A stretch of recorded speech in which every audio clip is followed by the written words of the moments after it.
आज मी तुमच्यासोबत छानशी रेसिपी शेअर करणार आहे. पण त्याआधी आज तुमच्या बाळानेही पोलिओचा डोस घेतला ना?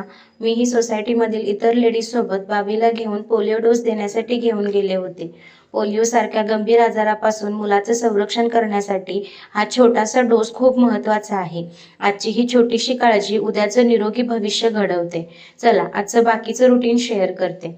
सकाळी पहिलं तर कालच्या नवरा-नवरीची हळद उतरवणी झाली. त्यांनी छान छान खेळ खेळले आणि आम्हीही ते एन्जॉय केले. नंतर मी खडुगळी बनवायला घेतली. याला कोणी गोड चकली म्हणतं, कोणी खडुगळी म्हणतं, तर कोणी कडबुडली म्हणतं. तुम्ही काय म्हणता कमेंटमध्ये नक्की सांगा. यासाठी अर्धी वाटी पाण्यामध्ये 1 वाटी गूळ घालून त्याचे गोड पाणी करून घेतले. नंतर 2 वाटी गव्हाचे पीठ, 1 वाटी बेसन पीठ मध्ये चवीनुसार मीठ घालून, वेलची पूड घालून त्यामध्ये कडकडीत तेलाचे मोहन घातले. नंतर लागल तसं गोड पाणी घालून छान पीठ मळून घेतलं.